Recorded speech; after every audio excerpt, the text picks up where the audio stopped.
Good day. This is the Eye of the Storm podcast with the big picture update for Saturday, April 1st, 2023. Tonight, I will update the SPX cash market for the S&P, the NDX, which is the cash market for the NASDAQ 100, the 30-year bond, the 10, 5, and 2-year notes, gold and silver, plus the dollar index. Beginning with the equities, so the SPX and the NDX, last week was a pretty crazy week, highlighted by daily expirations and a lot of volatility price-wise, coupled with the 31st being the quarterly expiration, which is a time when many firms are doing large rolls. For example, the JP Morgan has been rolling a collar, and that is against their entire hedge fund or one of their large hedge funds that they manage. And so it's been rolled out at the end of each quarter. As the fund changes, it's the hedge for the fund.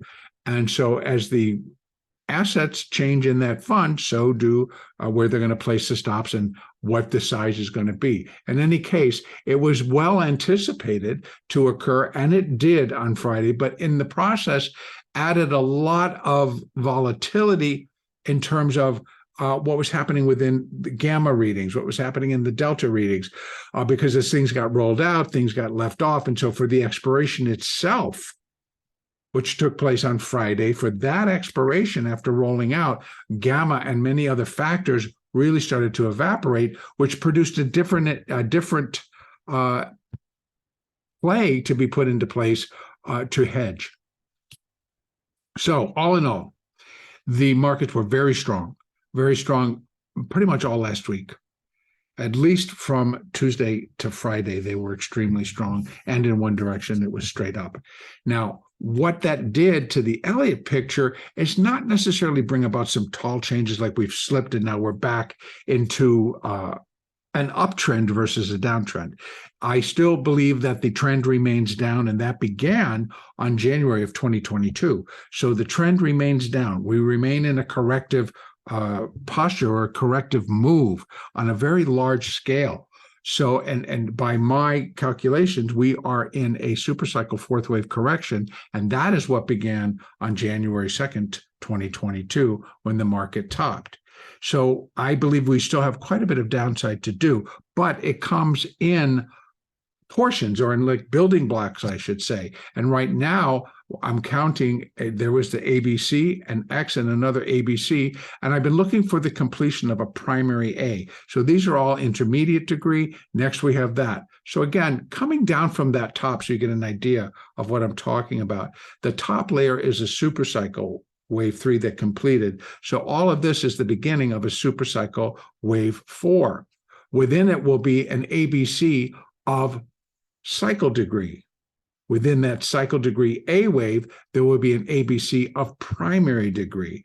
And within that cycle or primary degree A wave, there'll be an ABC of intermediate degree. So now we can begin to count this thing down and see where we are. Initially, I had been counting the entire, all of this remained within a primary A, and I had ABC X, but I'd marked this as A. And then this, or what we were trying to finish, was likely an intermediate B wave. As it turns out, with just what was happening and what happened in between here, it is more likely that an alternate count that I've always had stepped forward. So that's what I'm going to present here. The scale is now tilting a little bit stronger, that at least likely for the balance of April, and we've only just started. But I would say at least the first couple of weeks, maybe even the entire month, and maybe even a little bit longer, depends on how the market unfolds and how quick it does all of this. So if we have completed, as I'm showing now, the October lows would be the completion point for the primary wave A. And previously, like the preferred count that I have been using, would suggest that we've not reached that low and that we were still needing to do an intermediate wave C down to complete this primary A. So that's been shifted to the left and now complete at the October lows, which makes the correction that we've been in, we had an ABC that is wave A. So if it's a primary B wave, What's going to be inside of that primary B wave are an A, B, C of intermediate degree. When we bring it back down, what's going to be in that intermediate wave A? An A, B, C of minor degree.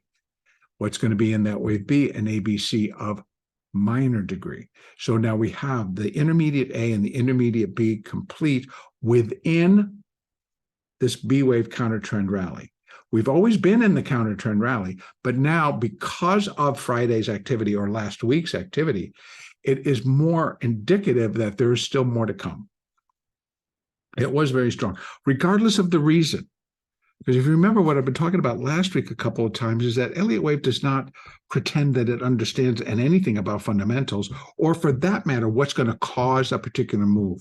What we're registering here and what we're building on are the emotional reactions to a market, what the market is doing. And remember, the patterns are, either you hate what's going on and they don't like it and everybody's got to move out, or they love it and everybody's going to move in. So we've got that momentum going, and that's what produces these. And then again, when we complete the patterns, they're very recognizable in terms of impulse waves or corrective waves. And that's how we build this whole picture. So again, there's human emotional reactions within the market that produce the waves. And fundamental, basically, it's how it's interpreted, how those fundamental whatever are interpreted, how what happens geopolitically is interpreted, how it's going to affect a market, how it's going to affect actually the profits or the loss of the companies. How are their products? How are we as a country going to survive economically? So this continues to roll around those fundamentals, absolutely. But even that's changed in how it's all traded and how we're treating that information and how we're dealing with it. So right now, we still remain in a period where we're in a banking crisis. But what happens? Well, we get stopped because we've got to go into the end of the quarter. So we've got that going on. But they've got to see the financial media can't just say, well, stock's going up because, hey, more buyers and sellers. Well, why? Well, because there's an expiration and they've got to readjust their portfolios for the end of the first quarter, which essentially is what happened. But add to that now we got to go, well, what's the Fed doing? Well, the Fed's sending the governors out and they're saying that the banking system, banks are solvent, banks are solid, quote unquote. This is one of the governors we're talking last week. And so to put a little security underneath it, like, hey, don't worry, we're on the ball here, we're dealing. And whether or not they are, that gets now factored in what people are thinking. Oh, the Fed's got this in control. The banking system is safe. Let me put my money back in the market. Let me go build up my position, or whatever the situation might be. That's what they talk about. And part of that is true because they shifted money coming in. From what I understand, there's particular periods in the market that, say, for example, I think it was a week ago or so, we saw some large sellers in the tech. So Apple, all the big boys in tech got sold off a little bit at the beginning of last week, actually, from the end of last week until the beginning of this past week. We saw the tech. Then comes the week of, okay, we're going into the 31st, and everybody's all on tech. So a lot of, or I don't know how many, but there were CTAs that were wrong-footed, made a mad dash, plus everybody else is going to move in and make their position adjustments. So the next thing you know, it turns into these big rallies. Add into that the role of the JP Morgan collar, which is hedging their big funds, hedge funds. And so now we've got additional pressure one way or the other in the market because they have to roll it out. And they don't make an announcement. You just kind of look for it and suddenly you see the volume, but you'll never see it reported as a block trade. So it's very stealthily done and very well done, I have to add, as a trader. That JP Morgan trader or that group of traders that are putting this on and roll it constantly, they're really very good at what they do. So, and they get it done, regardless of what it actually does to the market. So again, what now changes is the fact that this primary B wave does have more to go. So getting back to it, dropping down to the daily, we're in the SPX. What we have is that primary A wave at the October lows. What we're looking for is an ABC on intermediate degree. There's the A, there's the B. We're inside the C wave. Now we're going to start talking about this incredible rally and start to try to build a picture on underneath that. Now, initially, it did not start out well. This wave one was kind of what some people are calling diagonal. There's some people calling it triangle fashion.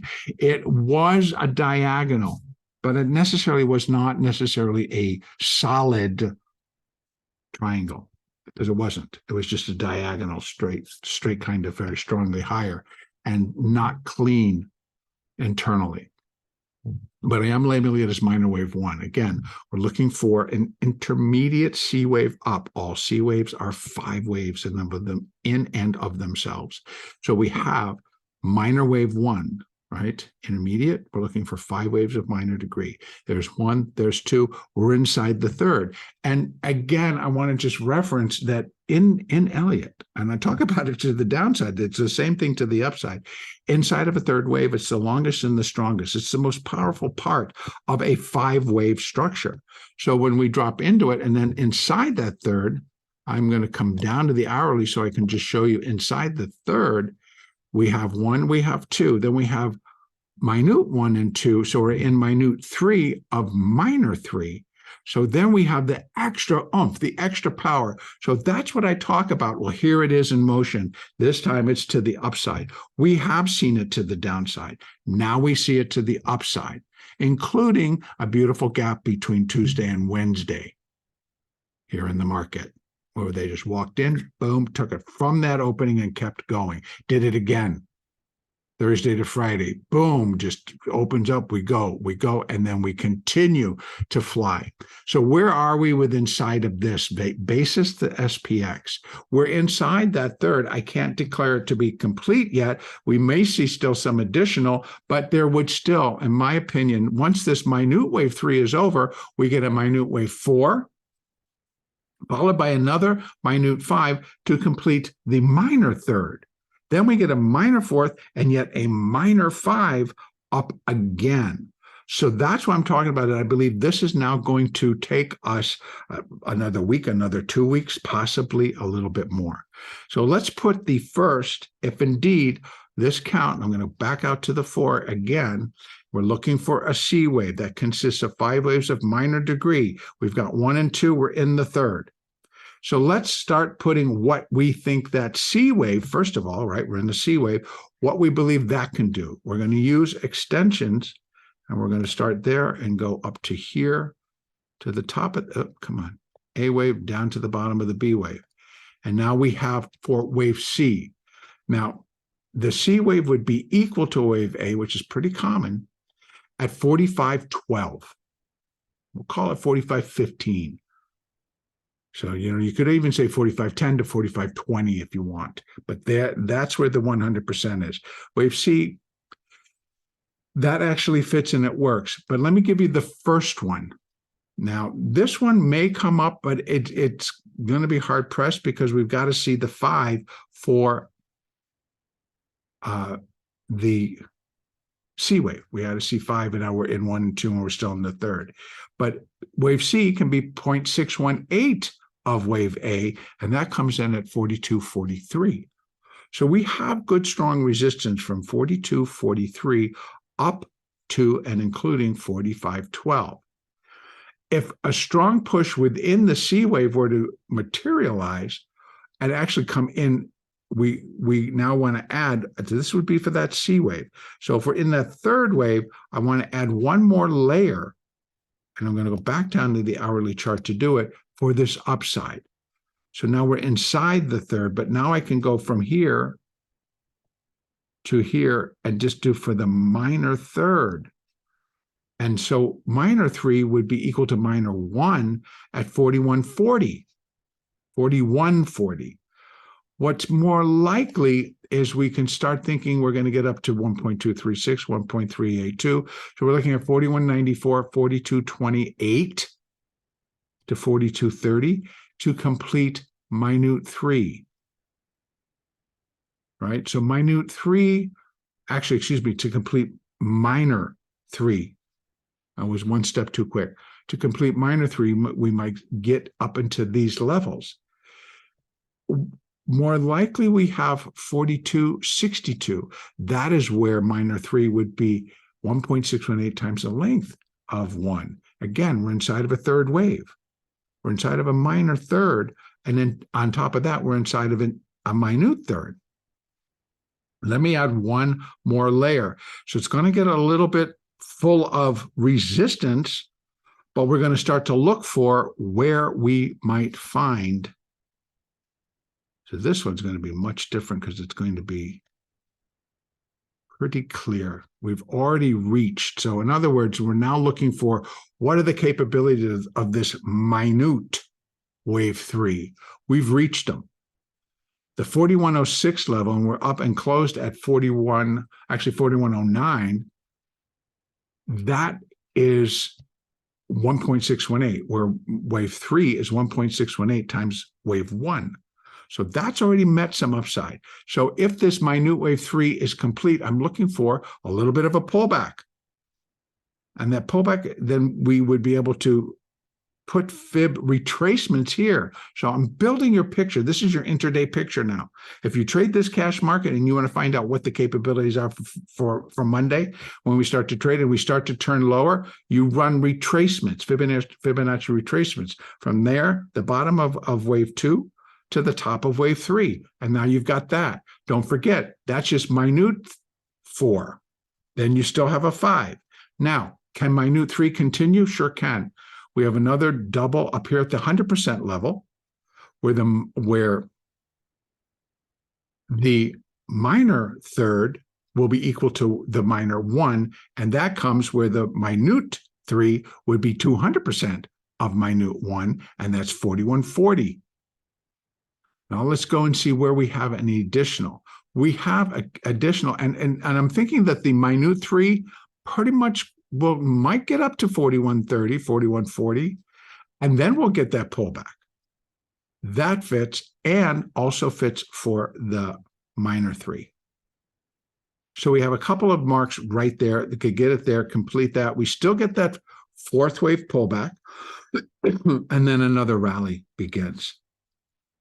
So, and here again, 1, 2, 3, 4, 5 to complete the third, right? 5 waves. So that could be where we are. We complete minute wave 3, do a minute 4, minute 5, brings us up into here, maybe a little higher. And we complete the minor 3, we get a minor 4, and then a minor 5. So now I got to start backing all this out again. So we looked at that, we're looking at this. And back it out one more. Now, where this is the C wave, where can this whole thing end up? If wave C is going to be equal to wave A, and we're looking at 4512, and I'm going to take it out to the 4-hour, which should show us all of that, right? Here we have the B, and the C wave would be equal, the C wave would be equal to the A wave at 4512. We have a lot in between. So what's going to really matter here is that we monitor that C wave, 1, 2, get the third, get the 4, and then get the 5. And we're going to then get additional overlap up into this territory, all the way up to here. And then we'll be able to track and put a potential top for the intermediate C wave, and in turn, the primary B wave. Now, why I am continuing to look for a rally, remember, as I was talking before, like last week, I said, no matter what drives the market higher, or if it's going to be an extended B wave, or it's going to be a primary B wave, the outcome of either, whether it stopped here or whether it stops here, are the same. The next wave down should be fairly destructive, quick, and just be news driven. Something is going to come up and just sour everything that's going on, and show that what kind of got put to the sideline, banking crisis, interest rates, movement by the Fed, many things, they're going to come from front and center. They've been put to the side. And in fact, as we try to move higher, financial media comes out and tells you about all the reasons why. They pull in everybody to support an upside picture. We can support an upside picture, but I'm not going to rely on fundamentals to support it because the fundamentals, in my opinion, are not there. The Fed, in my opinion, is not going to ease. They're not going to go back to a quantitative easing posture. That would be deadly. That would be deadly for the U.S. economy. And it's just too many things. It would be deadly. Because there's a lot of things that are in trouble. But if we pay attention to what's happening in front of us, we can trade this. This is all very, very tradable. And I'm trying to give a little bit of a bigger picture because if you are a swing trader or a position trader, you can start to position yourself for things, but you're going to want to look for a move to the short side via something that's going to be from up here. So, yeah, it's a while. You gotta kind of hang in there, and there's no reason to stand aside. Unless your position is big enough, then you can put a hedge or a collar similar to what these big firms are doing. They have short positions. That's what they're putting a collar on. And they're rolling that because it's a fund. It's a hedge fund that they're working. So again, that's their position. Ours, if you're a swing trader, I'm trying to give a little bit bigger picture. We do have upside potential. But anytime you're going to put any position on that you're going to leave on overnight, please have a stop, have a target, put all of that information into the market, leave it out there. It's okay. If you're making money or if you're stopped and then you want to say that, well, they got all these stop runs, they do. But if you're in the position where you need to control your a losing position before it wipes out your account, then you're going to use a stop. And if you don't, you're not going to be trading. So the logic there is that you trade according to what your account size is, what your goals are, and how you intend to meet those goals. So you have to have the trading rules, and the trading rules are going to be like you have a trigger or a point where you are going to enter a trade, long or short. Then you have a target or a goal for the trade.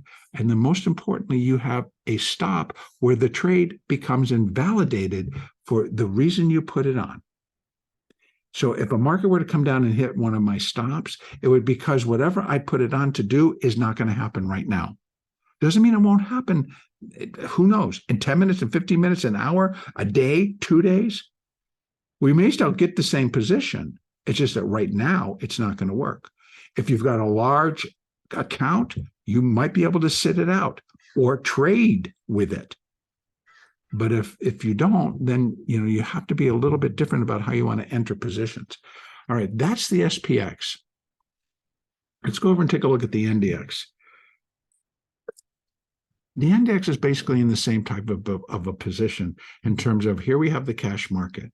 We had an X wave, we had an ABC, boom, October low. Where are you? Here's my primary. Let me bring that guy all the way up. No, hold on. Activate it and bring it up out of the basement here. And let's put this guy over here. So we have at the October lows, primary wave A. Okay, so starting here on the 4-hour chart, the X, primary wave A, and then we have an A and a B, and now we're in the C wave up. So again, that is the October lows of 2022, primary wave A. The December lows of 2022, intermediate wave B within the primary B wave. And that actually can go higher so you can see it's not actually as close as you think. So now, same deal, 1, 2, 3, 4, 5 to form minor wave 1. Then we have this little bit of a complex ABCX, ABC for minor wave 2. So here again, we're in a minor third wave moving higher in the NDX. So what is the potential for this minor third wave? We again use the Fibonacci extensions, and we're going to go from the bottom of wave 1 to the top of wave 1 down to, oops, that didn't work, excuse me. I'm a perfectionist, and I want to see it should anchor it. There you go. Okay, so minor wave 3, the longest, the strongest out of waves 1, 3, and 5. We're in a C wave. That third wave still carries that same pattern, that same characteristic, longest and the strongest. So we can see that wave 3 would be equal to wave 1 at 13,905. So here again, within the NASDAQ, we have some additional upside to do. Now, prior, folks, I know because I trade the NASDAQ and I worked it, and I kept to account that I said, I'm not looking for a move that high. And that's actually true. I wasn't, because if I got it, I have to shift over and bring my alternate count. Now, I've gotten a lot of mixed messages from subscribers who say, you're flipping back and forth, you're flipping back and forth. Which one is it? It's like, market tells me. I don't make it up. I'm not saying with the G market, you've got to follow what I'm saying. It's what I believe the market is telling us. And so the primary A coming in now is because of this rally. And we broke above this level, which changed the count. So I had to pull it over. It's always been there. I've had it. I just don't display it because I put these in by hand, but I have it. So again, primary A, we're in the primary B wave. So now we have intermediate A, intermediate B. We're in the intermediate C wave. So we're still doing exactly the same as the SPX, but it's the NASDAQ. And within that C wave, we've got minor wave 1 and 2 complete, nicely tagged out, ABCX, ABC for 2. And now we're looking for minor wave 3. The entire minor third should come in up here. I believe we may be in minute 5 of minor 3, excuse me. So the only other count that I could have that could keep it going a little bit longer is that we put the 3 up here and the 4 is yet to come.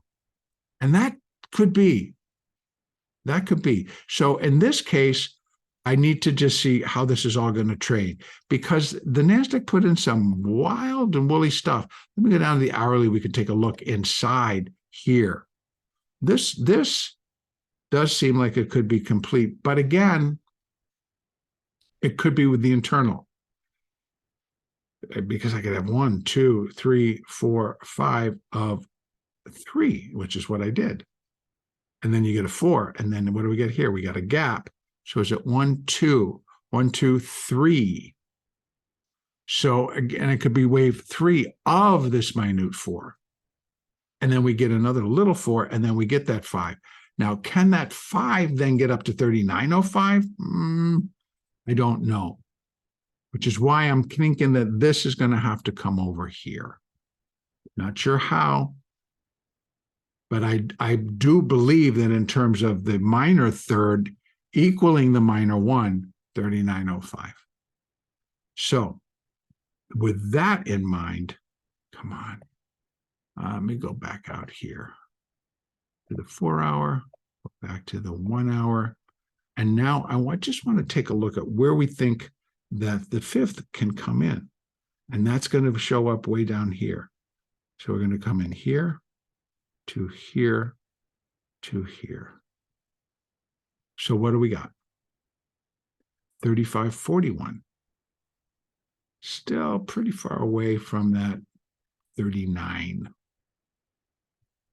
But we do have some additional. We do have wave 5 would be 100% at 13,541. And again, depending on how and where this pulls in, we get a little drop. We still can get up into this area. And actually, wave 5 could come in at 1.382 or 1.236 of wave 3, because wave 3 is not the shortest, right? So wave 5 can be the longest in this minute count. So again, can we get up there? Yes. We can get up into there, and it could be just one more quick blast. that gets us up there. Then we finish just the minor wave 3. So let me pull this back out again. And once I have that, right, we get that 3 all done, then we get another 4, and then we still have a wave 5. So I'm going to take this off and take this off, because now I want to look at what the potential for wave C is in and of itself. And I'll tell you why I didn't put that up there. When you come over here and you look at this, that was an extreme, big extreme. So that just to me is the orthodox high. That's why I did it that way. So B, here we have, where can this all end up? Well, we have, again, where wave 3, we're looking at 13,900. Well, we're already up into the stratosphere in terms of where this whole C wave can end up. So it looks like wave 5 may end up being the longest wave, and wave 3 may equal it, come back down, and shoot back up to complete a wave 5. So let's go back and now add one more. We're just going to continue to layer so we can build our picture about where all of these things can end up. Here again, the 1.618, where's that? 13,400 to 13,552. Then we get up into 13,008 or 13,900, 14,048. And that could be where we get the 3, the 4, and the 5. So I would expect that we're going to kind of keep going. And now you have outside of this a lot of numbers a little bit higher. So I'm not really, again, still thinking that, yeah, we may pop above that X wave, which is okay because it's a primary B wave. But primary B now, let me just start taking this off again. Let's take this one off, because now we want to just go, what are the limitations for a primary B wave? So if that's primary A, we're going to go back out to this guy, and we're going to go here. So I can find that sort of. Oh, I didn't want that one. Sorry. I want to just do straight.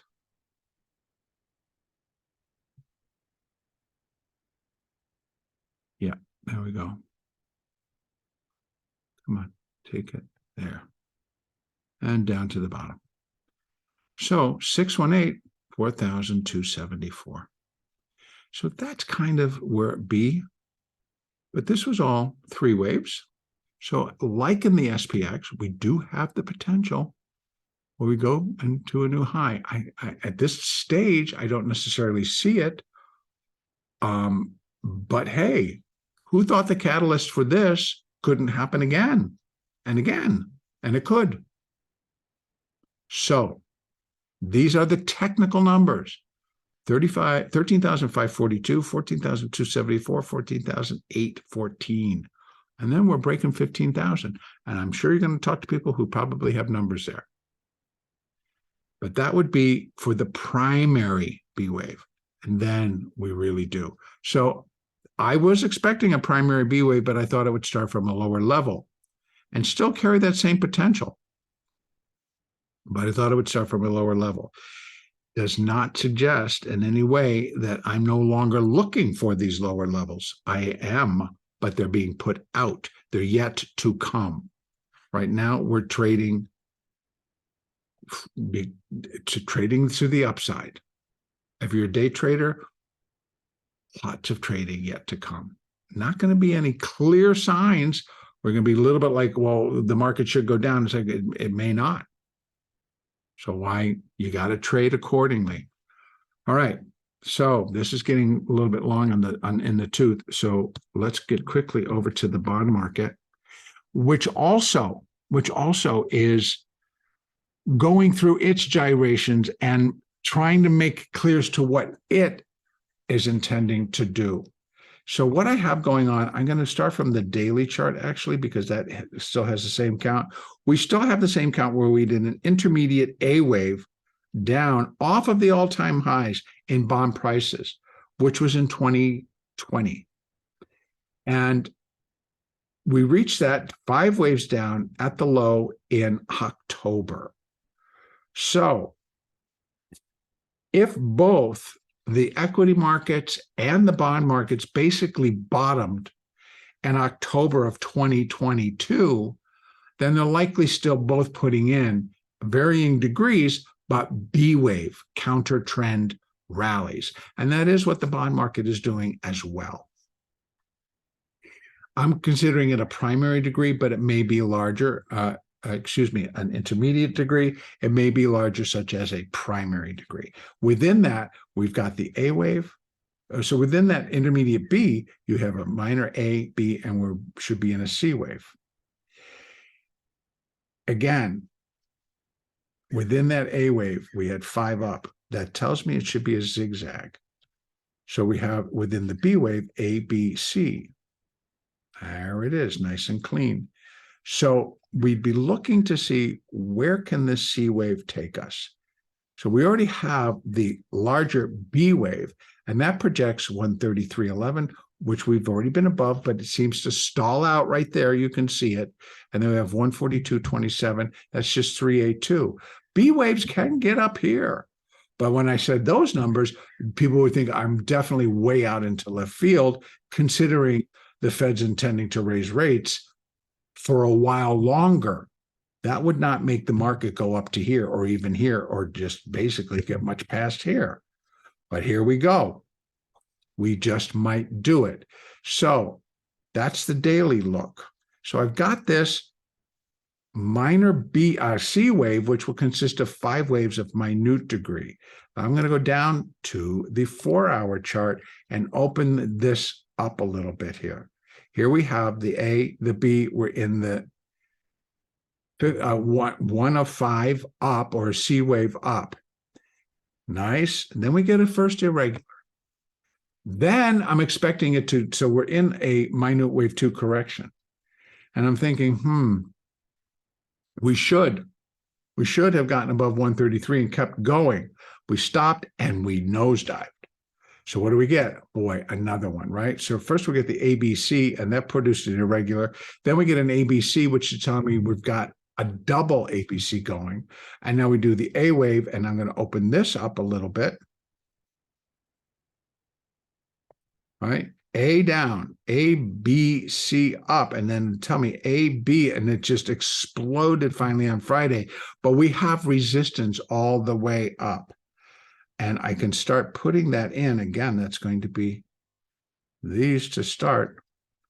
And here we have 131.07, and it got up. It got through it to 16. Our next level is 131.24. Can it stop there? Yes. And if it does, and it's finished putting in this small C wave to put in, that's the second A.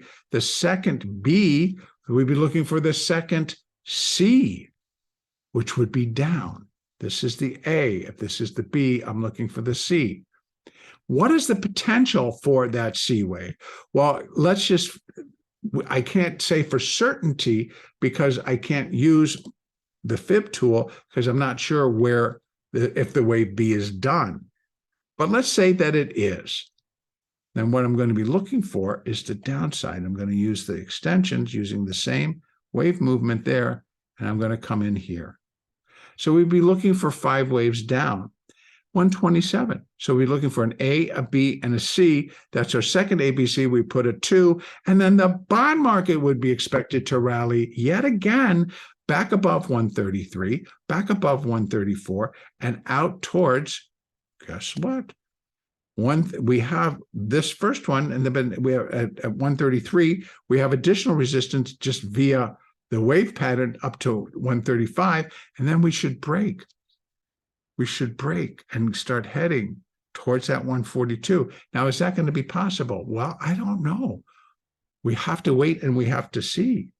But right now, if that is finished, and we use those just in terms of just the fibs, right? From there to there. Those are just the fibs, but they're for this internal move. So again, 117 was the high. We have 1 131.24, 132.02. A break above that sends this into a little bit of jeopardy, because then I'm wondering, well, what the heck is it? But I will figure it out. The market will make it clear for me. But we still, I believe, in my opinion, need to finish this larger C wave, part of the counter trend intermediate B wave. I think it still needs to be completed. So I do believe there's still upside in bond price, which would mean yields go lower a little bit. I do not believe the Fed's going to ease, but they may jump in and do something, but I do not believe they're going to start lowering the rates. Inflation's not dead. Inflation is not going away anytime soon. So there's that. And that would be, this is the 30-year bond. Eventually, I am looking for it to finish the move. But first, before we get there, I am thinking, first we got to finish this little internal. If it is done, then we start to go back down again. And here's our support coming off. 127.14 would be where the C wave would be equal to the A wave. Very common, very clean, get down there. Not too much damage to the overall. Advance thus far. We put in a wave 2, and then we go. By the way, the 30-year bond, the interest rate closed on March the 31st was 3.67. So we're still hanging out in this area where, like, which direction should we go? Are we going to go higher, or are we going lower? Lower would suggest that we push up towards 3.5. 3.60, 3.5, up in there. We've been there before. We'll probably see it again. Now, over in the 10-year note, pretty much the same story. Market is back at that 3.5 lever after drifting last week all the way down to 3.39, week before 3.70, week before that 4.08. So we had a 50 basis point, actually almost a 60, almost 70 basis point move for under 2 weeks. And now we almost tack back on 10 basis points back higher. So again, I think that here as well, we have, but this is a little bit different. Of a one, as we have, counting the C wave, a 1, 2, 3, 4, and then this is where I get stuck. The 10-year, it's like, what are you doing, 10-year?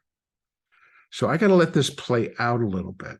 So, but here, as with the others, we have still we should get another move above 117.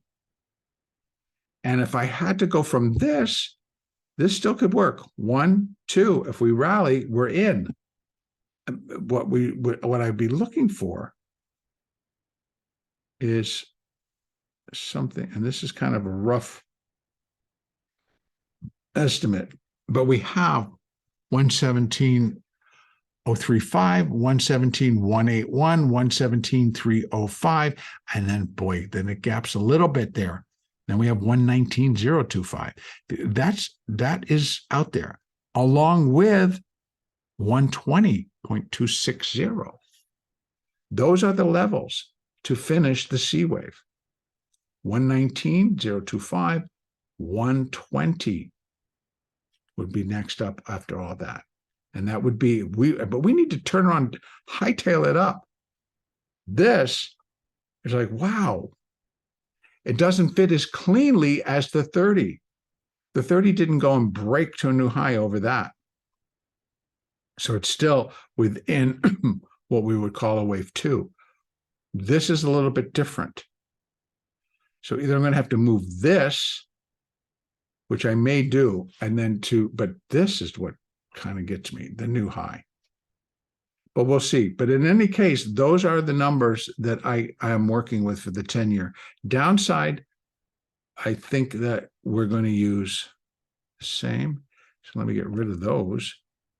If we still have another leg down to do, or again, if this is all finished, this is the part, it's like we're at these levels where we're just not. Those are the ones I want. I'm starting here. Come on. There. 2, there to there. Again, if these are correct, this is a 4-hour chart. Let me go down to the hourly so we can actually see it. Okay. Yep, those all work. So I would be looking for, that's an A, B, and a C. C would equal 6.618 of A at 113, 115. 100% at 112.095. Still not doing a whole lot of damage to the rally, even though this is all weird. So if those hold, then we're still going to have to consider that the 10-year still has also upside. A little bit different story, a little bit more complex, but that's the bond market doing basically the same thing as equities, presenting a very confusing picture. The 5-year, we got the same story here as well, that we're coming up. We had these lows all equal, so it's very strange. It's difficult. Then we had a little strong rally last week. So again, and again here, we pushed a new high, so it makes it a little bit more difficult to actually get a grip on what the 5-year note is going to be doing. So that's why it's all left open. But on a C wave, maybe that was it. And we get the short end of the curve starting again to widen with the yield curve. If not, then we stop. We either are done with the pullback and we start to rally again. And here are our points. And essentially the 5-year can get up to here. That's a pretty big move. But yields would be pretty low if they got up there. This was that massive rally a week ago. Then we just gave it all back. And now they're starting to move it up again. So we're going to go by the bond market. They can go in either direction and it would be trackable and you can get levels. Lastly, we have the 2-year note, which is also just as confusing. But if this holds, if that holds, then I'm looking for this to be a 1 and that to be a 2. And then we start to rally again. Here as well, 382, 104, 0.50, 105. So we're at 103. 2 more points, it would be pretty dramatic, but it can do it. And the 2-year's been very volatile. Look at that. It went up, it got above 104, and it just nosedived. Steady, steady, steady, just down. And then finally, at the end of last week, starts to turn higher again. Will it last or will it turn again? So a couple of scenarios you got, is it all over or is there more upside? So take a look at gold, which actually gold fully understands that something's up. Gold at the moment has become turning back into safe haven status. So what I'm seeing here in gold is that we have a first wave and a second wave. If this is a wave, a fourth wave here, then this is all going to be part of a larger 1, 2, 3, 4, 5 to finish a 5th wave up. So within it, we've got waves 1 and 2 complete, and we picked up in a 3rd. And this again is what a 3rd wave should look like. Now, bringing it down to the hourly chart real quickly, I'm labeling. I had oh, there it is. Let me just get that, bring that up so we can see what it is. It is a first wave. So that beautiful rally, wave 1. Again, I don't know, 2 may not be over yet. It's got a little sloppy, but still, we're breaking above 2,000, dropping back, broke above 2,000, dropped back, broke above 2,000, dropped back. So we're still playing around trying to get ourselves back above and stay above 2,000.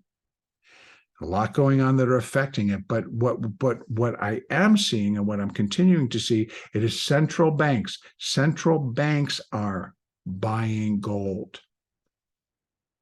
So it's, yeah, there's a lot to talk about in gold, but I'm going to reserve that for an update on gold by itself.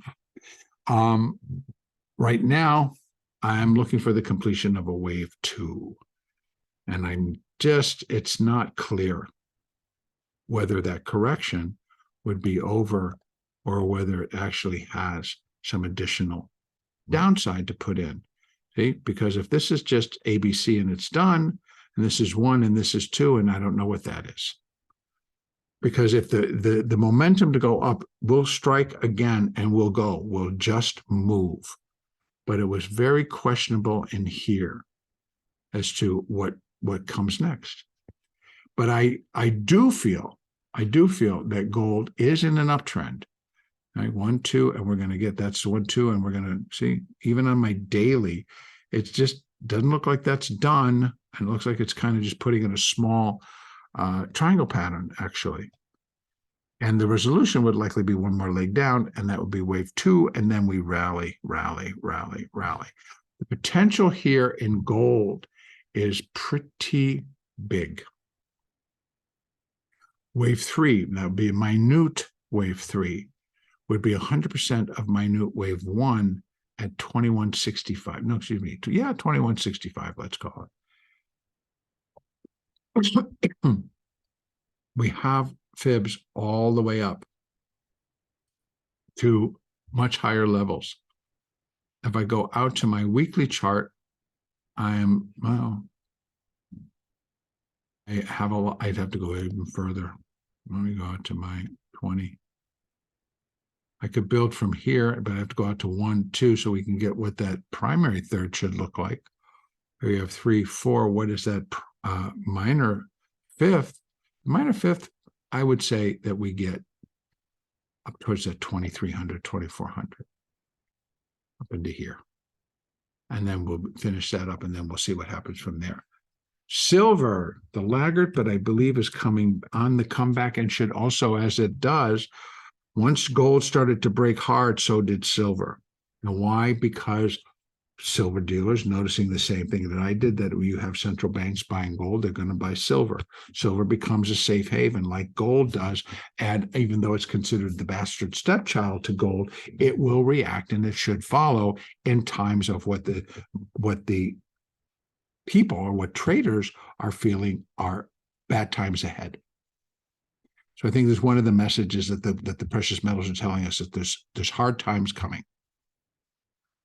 So 1, 2, we could be in the third, and if it is, it should just continue to explode. What can that look like? Well, let's just see.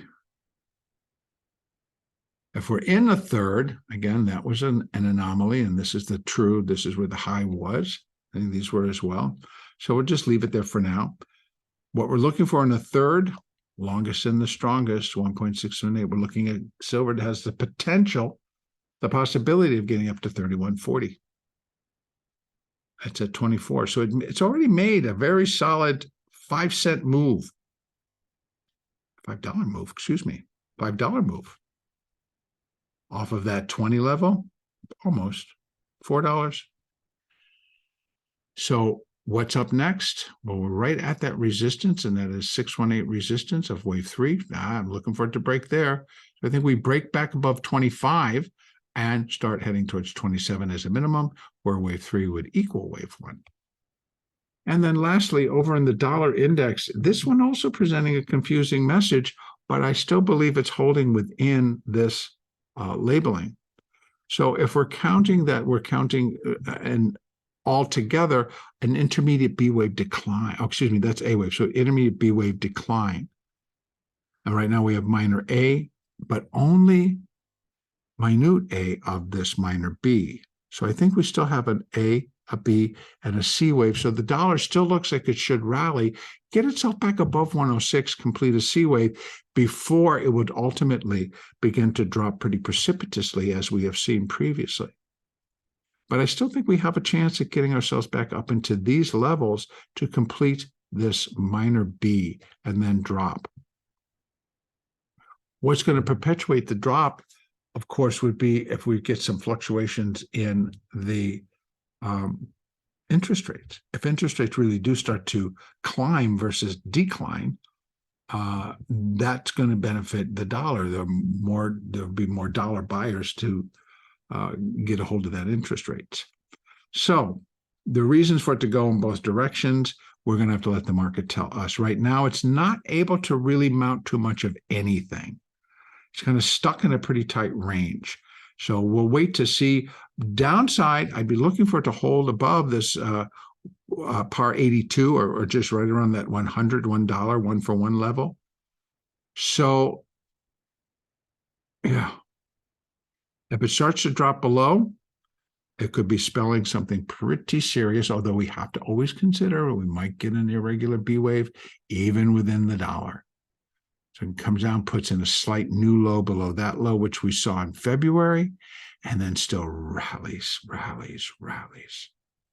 So again, this could be the bond market finishing its move, and then the bond market moving into the next one, and the dollar just catching a very strong updraft. So both still very realistic. I'm not expecting that dollar collapse just yet.